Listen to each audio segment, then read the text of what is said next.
When it comes to villains, the Sonic franchise has quite the diverse cast.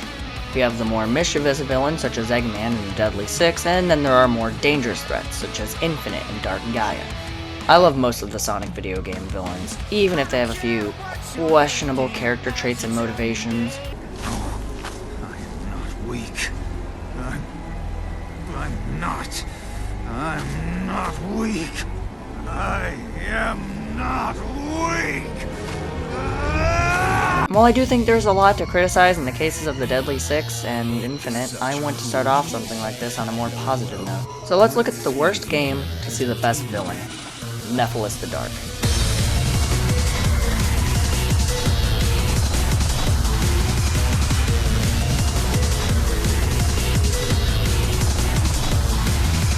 As a bit of a refresher course, Mephiles the Dark is the main antagonist of Sonic 06, being half of the sun god Solaris. After Solaris was split into two, the violent and chaotic Iblis and the cunning and sadistic Mephiles, Mephiles was sealed away in the Scepter of Darkness, and Iblis was trapped inside of Princess Elise, being let out if she ever shed a tear. There's a bit more, but that's the general gist of it. Now, Mephiles was sealed away, but he does end up getting released later by the same Hedgehog that trapped him, Shadow. The dark energy of Mephiles' base form falls into Shadow's shadow, and outrises what I call Mephiles Beta, just as a distinction. After he fully rises, he greets Shadow with his chilling theme and a sly comment on the irony of the situation. Oh, how ironic fate can be. I would never have believed I would be resurrected through your shade. I thank you, Shadow the Hedgehog. This scene is a good introduction to Mephiles since it sets up what you can expect from him: Regality, Eeriness, and Torment.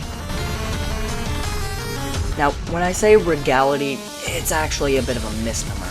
Mephiles is not really royalty, but he speaks with an air of a Shakespearean antagonist.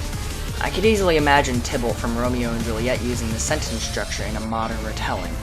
The way he speaks just gives a sense of someone trying to be both calm, yet also subtly trying to show dominance. So the proper phrase for this chapter would be ego. Ego plays a mild role in Mephiles' story, since he actively manipulates those around him to get what he wants. He's incredibly confident, and the way he speaks puts this perfectly into play. You need to find the being originally responsible for this catastrophe. That's impossible! With my help, you can. Because I have the power to travel through time. In order to change the past, you must eliminate the individual who has awakened Iblis, the Iblis trigger. So, decided to void your return ticket now, did you? Why are you here? Did you ruin this world? The answer's yes and no. Mephiles is half of a god, and while the more destructive abilities are locked inside of Iblis, Mephiles still has the capability to send himself and others through time to wherever he wishes. Even with a limit to his power, he uses this with his intellect to fully bring his plan of killing Sonic in front of Elise to full fruition. He had such a convoluted plan to bring the most pain and misery to everyone involved as possible because he knew he could easily pull it off. And in the end, he succeeds. He may have dealt the final blow rather than Silver or Blaze as he initially intended, but in the end he reunited with Iblis and reformed Solaris.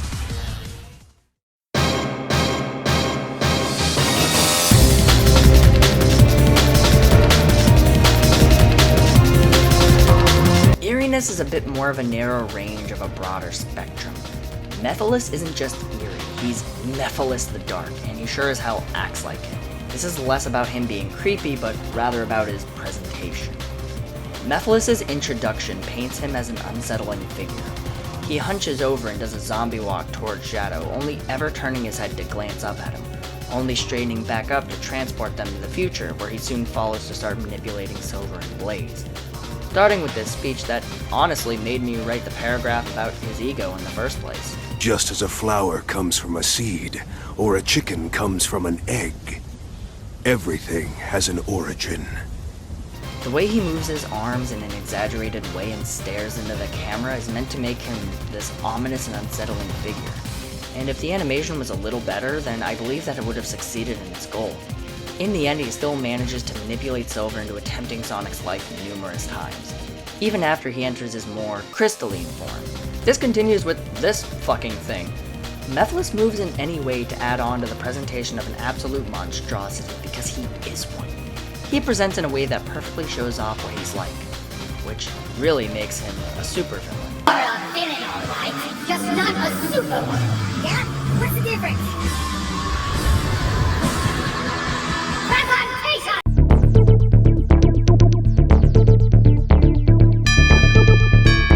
One of Mephiles' biggest weapons is causing pain as often as possible. He relishes pain and suffering since he's basically a malevolent god, specifically the sadism and intelligence from Solaris. Mephiles is a manipulative lunatic who uses every trick in the book to cause the most possible hurt and suffering. He truly is monstrous. Mephiles' plan to become whole is so convoluted specifically to hurt as many people as possible. His plan was to send Silver back to a point in time where he would kill Sonic, around the time that Elise started to develop an attachment, causing her to feel so much pain she cries and releases Iblis, finally making Solaris whole. It would make more sense to write this off as poor writing, but I prefer to believe that this was done on purpose, but executed poorly due to crunch time. Solaris caused the apocalypse and, to quote Dr. Ivo Robotnik, eats dimensions for lunch. So naturally, Mephiles, the more conscious half, would be more likely to be either apathetic or sadistic, seemingly more of the latter due to him cackling at Elise's distress and constantly mocking Shadow, possibly to betray him as revenge for sealing him within the Scepter of Darkness, playing into his ego to try and convince him to join his cause so he can kill him. While that is mostly speculation, I still wholeheartedly believe that Mephiles would enjoy causing agony to those who get in his way, and anyone who may be a threat. After all, if someone is mentally broken, then they're far less likely to become a threat in the future. Okay, consider this a bit of a mini-chapter, but I think it's hilarious that the whole reason Mephiles got locked away in this scepter was because he sent Silver to kill Sonic and immediately sent Shadow to the future so he could see the devastation wrought by Solaris, which allowed Silver and Shadow to cross paths and combine their chaos controls to go back in time to when Mephiles and Iblis first split, letting Shadow trap Mephiles in the Scepter of Darkness. Mephiles' line of how ironic life can be only comes back to bite him in the ass since his vengeance is what got him trapped in the first place and led to his downfall. You may have noticed that the original chapter names I laid out earlier don't exactly coincide with the names I gave them later on, and this is for good reason. Welcome to Chapter 4, Deceit.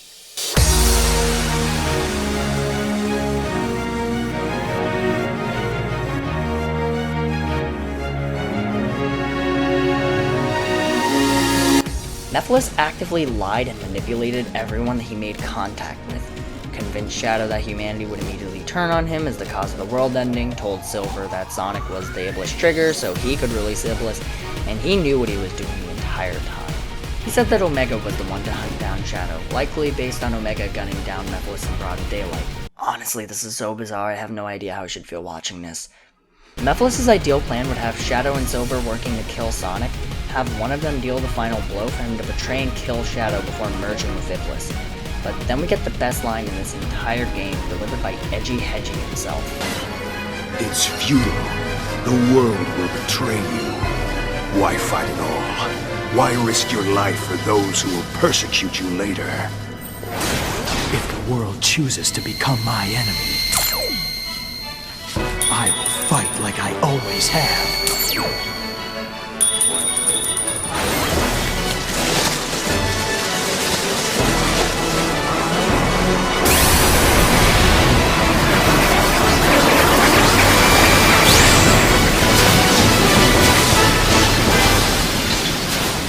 Mephiles may be a powerful and menacing villain, but Shadow's character growth since Adventure 2 and Heroes is far more powerful. After fending off waves of Mephiles' Shadow clones, the most uncomfortable scene in this entire franchise's 30 years of life, and then a scene I wish happened in Heroes, his world blasts and you take down Solaris, once and for all. Sonic 06 may be a game that suffered a lot from time constraints, crunch time, and just shitty design in general, but Mephiles the Dark is easily a diamond in the rough. It's a shame that they don't do much with him anymore, especially in mainline games. It'd be cool for him to return as a main antagonist, but much more realistic for him to appear as a character in something like Sonic Speed Battle. It's unlikely, but I'm still holding out hope for the day Shadow, Caliber, and Sonic, Infinite, and Mephiles have a race to the finish line. Hey, a little post-video addendum, by the way. What'd you think of this kind of video?